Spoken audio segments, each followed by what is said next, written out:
नमस्कार. संस्कृत टीचर या चॅनलमध्ये तुम्हा सर्वांचं पुन्हा एकदा खूप खूप स्वागत. माझं नाव आहे सोनाली जाधव शिंदे. संस्कृत टीचर हा चॅनल खास करून संस्कृत शिकणाऱ्या विद्यार्थ्यांसाठी आणि त्यांच्या पालकांसाठी बनवलेला आहे, जेणेकरून त्यांना संस्कृत भाषा शिकणं सोपं होईल.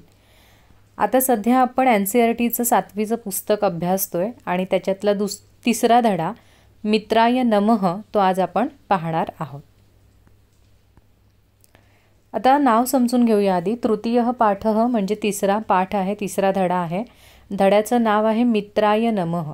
आता मित्र म्हणजे कोण? मित्र म्हणजे फ्रेंड का?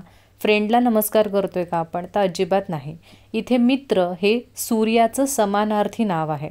म्हणजे सूर्य ही जी देवता आहे, सन, त्याचं समानार्थी सिनोनियम्स आहे मित्र. ठीक आहे. त्याच्यामुळे त्या मित्राला नमस्कार म्हणजे सूर्याला नमस्कार. सो मित्राय नमः याचा अर्थ सूर्याला नमस्कार. आता ह्याच्या इथे थोडंसं कन्व्हर्सेशन आहे, संवाद आहे. एक मुलगी आहे, ती म्हणते, अहो योगिते त्वं प्रातः किम करोषि? अगं योगिता, त्वं म्हणजेस तू, प्रातः म्हणजे सकाळी, किम करोषि काय करत आहेस? पुन्हा सांगते, अगं योगिता, तू सकाळी काय करत आहेस? अहम प्रतिदिनं प्रातः पित्रासह उद्यानं गच्छामि. मी प्रत्येक दिवशी प्रातः सकाळी पित्रासह वडिलांसोबत उद्यानं गच्छामि गार्डनमध्ये जाते. मग ती परत म्हणते तिची मैत्रीण, उद्याने किम करोषि भोः? अगं गार्डनमध्ये काय करतेस? भोहोचा अर्थ अगं असं हाक मारताना. अहम तू भ्रमणं करोमि. मग ती म्हणते, मी तर फिरते. भ्रमण करणे म्हणजे फिरते. किंतु पण बहवः जनाः भरपूर लोक तत्र व्यायामं योगासनानि च कुर्वन्ति. पण भरपूर लोक तिथे व्यायाम आणि योगासनं करतात. मग ते सगळेजण म्हणतात, अहो योगासनानी, अरे योगासनं, वयमपि ज्ञातुम इच्छामः. आम्हाला सुद्धा ती जाणून घेण्याची इच्छा आहे. ज्ञातुमचा अर्थ जाणून घेण्याची आणि इच्छामः म्हणजे इच्छा आहे. आम्हाला पण ते सगळं जाणून घेण्याची इच्छा आहे. मग ती म्हणते, तर्हीचा अर्थ होतो तर मग, वयम सर्वे आपण सगळे योग शिक्षिकायाः समीपं गच्छामः. तर मग आपण सर्वजण योग शिक्षिका जी आहे तिच्याकडे जाऊया. खाली ब्रॅकेटमध्ये सर्वे उत्साहेन योग शिक्षिकायाः समीपं गच्छन्ति. सगळे उत्साहाने, एक्साइटमेंटने योग शिक्षिका जी आहे तिच्याजवळ जातात. सगळे छात्र जे असतात, विद्यार्थी, ते म्हणतात, नमो नमः आचार्ये, म्हणजे नमस्कार टीचर. आचार्या म्हणते, टीचर म्हणतात, शुभम भवतु, म्हणजे शुभ हो तुमच्यासोबत. उपविशंतु सर्वे, उपविशंतु म्हणजे बसा, सगळ्यांनी बसा. मग छात्राः म्हणतात, सगळेजण म्हणतात, विद्यार्थी, आचार्ये किम अद्य भवान अस्मान् योगासनं शिक्षयति? ते म्हणतात, टीचर आज तुम्ही आम्हाला योगासनं शिकवणार का? प्रश्न विचारलाय. अद्य म्हणजे आज, भवान म्हणजेच आपण, अस्मान म्हणजे आम्हाला, योगासनं शिक्षयति म्हणजे योगासनं शिकवणार का? तर आचार्या म्हणते, टीचर म्हणतात, निश्चयेन, शुअर, नक्कीच. वदन्तु किम आसनं शिक्षितुम इच्छन्ति? सांगा बरं, कोणतं आसन शिकण्याची इच्छा आहे तुमची? योगिता म्हणते, आचार्ये अद्य सूर्यनमस्कारं शिक्षयतु. ती म्हणते, टीचर आज आम्हाला सूर्यनमस्कार शिकवा. मग आचार्या म्हणते, समीचीनं, समीचीनं म्हणजे छान. सूर्यनमस्कारः द्वादशानां आसनानां समाहारः अस्ति. सूर्यनमस्कार म्हणजे 12 म्हणजेच 12 आसनं. सूर्यनमस्कार म्हणजे 12 आसनांचा समाहार. समाहार म्हणजे समूह, ग्रुप. सूर्यनमस्कार म्हणजे त्याच्यात टोटल 12 आसनांचा समावेश आहे, ग्रुप आहे. प्रत्येकस्मात् सूर्यनमस्कारात पूर्वम एकः मंत्रः भवति. प्रत्येक सूर्यनमस्काराच्या पूर्वी एक मंत्रसुद्धा आहे. तेषु प्रथमः मंत्रः अस्ति, त्यातील पहिला मंत्र आहे ओम मित्राय नमः असा. मग छात्राः म्हणतात, आम महोदये वयम स्मरामः. हो टीचर, आम्ही लक्षात ठेवू. मग आचार्य म्हणते अत्युत्तम म्हणजे खूप छान. मिलित्वा वदंतु. मिलित्वा वदंतु याचा अर्थ एकत्रितपणे बोलूया सगळेजण. मग छात्राः म्हणतात ठीक आहे आणि ते बोलतात. काय बोलतात?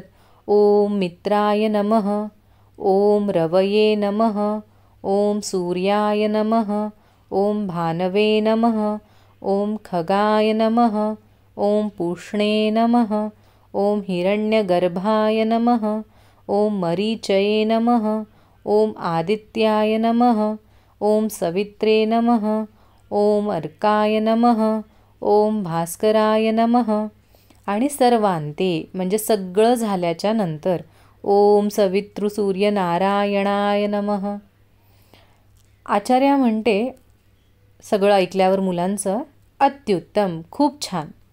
इदानीम एकेन श्लोकेन. इदानीम म्हणजे नाव. आत्ता एका श्लोकाने सूर्यनमस्कारस्य बहुनी प्रयोजनानि वदामि.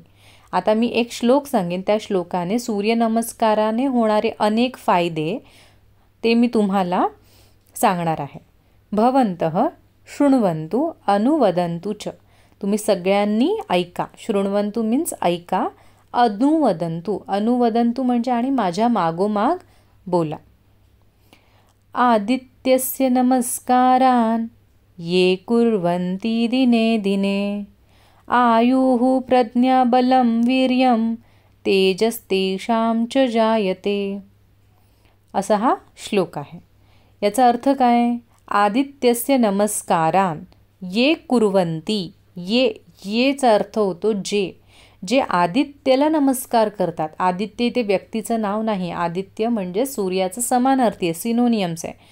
तर कवी म्हणतात इथे की जे दिने दिने म्हणजेच प्रत्येक दिवशी, जे एव्हरी डे सूर्याला नमस्कार करतात म्हणजे सूर्य नमस्कार करतात, त्यांचं आयु म्हणजे त्यांचं वय, आयुष्य, प्रज्ञा म्हणजे बुद्धी, बल म्हणजे त्यांच्या आतमध्ये असलेली ताकद, वीर्य म्हणजेच काय त्यांच्या आतमध्ये असलेलं सगळं पोषण तत्व, आणि त्यांचं जे तेज आहे ते सगळं काय होईल? वाढेल. असा या श्लोकाचा अर्थ आहे. एवं योगासनेषु सूर्यनमस्कारः एकः श्रेष्ठः आसनक्रमः अस्ति. योगासनांमध्ये सूर्यनमस्कार हे एक श्रेष्ठ आसन आहे. सूर्यनमस्कारेण शारीरिकं मानसिकं आध्यात्मिकं च बलं वर्धते. सूर्यनमस्काराने काय होतं? शारीरिक म्हणजेच फिजिकल, मानसिक म्हणजे मेंटली, आणि आध्यात्मिक म्हणजे स्पिरिच्युअली आपल्याला बळ मिळतं. बळ वर्धते, वाढतं आपलं बळ. अतः म्हणून, अतःचा अर्थ होतो म्हणून, वयम आपण सगळ्यांनी प्रतिदिनम प्रत्येक दिवशी सूर्यनमस्कारम करवाम. सूर्यनमस्कार केला पाहिजे. स्वस्थम शरीरम स्वस्थम मनः. जर शरीर स्वच्छ असेल तर मन स्वच्छ असतं, मन स्वस्थ असतं. च प्राप्नवाम. प्राप्नवाम म्हणजे प्राप्त होईल. जर शरीर स्वस्थ असेल तर स्वस्थ मन देखील आपल्याला प्राप्त होईल. अस्तु. अस्तु म्हणजे ठीक आहे. पुनः अग्रिम कक्षायाम. पुन्हा अग्रिम म्हणजेच येणाऱ्या पुढच्या वर्षाच्या इयत्तेमध्ये किंवा नेक्स्ट इयरच्या क्लासमध्ये अन्येषां आसनानां विषये ज्ञास्यामः. नेक्स्ट स्टँडर्डच्या क्लासमध्ये आपण अजून काही इतर आसनांविषयी जाणून घेऊ. फ्युचर टेन्स आहे. मग सगळे छात्र म्हणतात धन्यवाद आचार्य, म्हणजे धन्यवाद टीचर. आणि असा आपला धडा इथे संपतो. अगदी छोटासा धडा आहे, खूप छान धडा आहे. आय होप तुम्हाला त्याचा अर्थ कळाला असेल. आणि अर्थ कळाला की उत्तर शोधणं सोपं जातं. परीक्षेच्या वेळेला तुम्हाला पटापट रिकॅप करायचा असतो, तर त्यावेळेला शाळेत शिकवलेला धडा कधी कधी विसरायला होतो. तर या व्हिडिओचा वापर करून तुम्ही क्विकली रिवाईज करू शकता. पालकांनासुद्धा ही व्हिडिओ खूप हेल्पफुल ठरते. जेव्हा त्यांना एखादा चॅप्टर शिकवायचा असतो तेव्हा संस्कृत थोडीशी किचकट भाषा असते. पॅरेंट्सना स्वतः कधी त्यांनी संस्कृत शाळेत शिकलेलं नसतं. मग अशा वेळेला मुलांना शिकवताना त्यांची थोडीशी अडचण होते. तर तुम्ही या व्हिडिओचा फायदा घेऊन तुम्ही आधी स्वतः धडा समजून घेऊन नंतर तो तुमच्या मुलांना तुम्हाला शिकवता येऊ शकतो. कारण भरपूर घरांमध्ये आईवडिलांनी शिकवलेलं हे मुलांना लवकर समजतं आणि मुलं आवडीने शिकतात. त्याच्यामुळे आईवडिलांसाठी सुद्धा ही हेल्पफुल असणारी व्हिडिओ आहे. आणि जे हुशार विद्यार्थी आहेत जे स्वतःहून अभ्यास करतात तर परीक्षेच्या वेळेला ह्या व्हिडिओ ऐकून ते पुन्हा चॅप्टर त्यांचं रिवाईज करू शकतात. जर तुम्हाला व्हिडिओ आवडली असेल तर आठवणीने लाईक करायला विसरू नका. कारण त्याच्यामुळे आपलं अल्गोरिदम वाढतं आणि इतर NCERT मुलांपर्यंत ही व्हिडिओ पोहोचेल. शेअर करा जास्तीत जास्त तुमच्या व्हॉट्सअप ग्रुपवर आणि तुमचे जे NCERTचे फ्रेंड्स आहेत त्यांच्याबरोबर शेअर करा. Because sharing is caring. आणि तुम्हाला काही डाऊट्स असतील व्हिडिओच्या रिलेटेड, काही शंका असतील किंवा तुम्हाला अदर काही डाऊट्स असतील, ऑनलाईन क्लासेसबद्दल काही इन्क्वायरी करायची असेल तर नक्की तुम्ही कॉमेंट करू शकता. आणि चॅनलला सबस्क्राईब करायला विसरायचं नाही कारण त्याच्यामुळे तुम्हाला नवीन नवीन व्हिडिओचं नोटिफिकेशन येईल. ठीक आहे. आणि हे सगळं फ्री ऑफ कॉस्ट आहे. त्याच्यामुळे नक्की करा.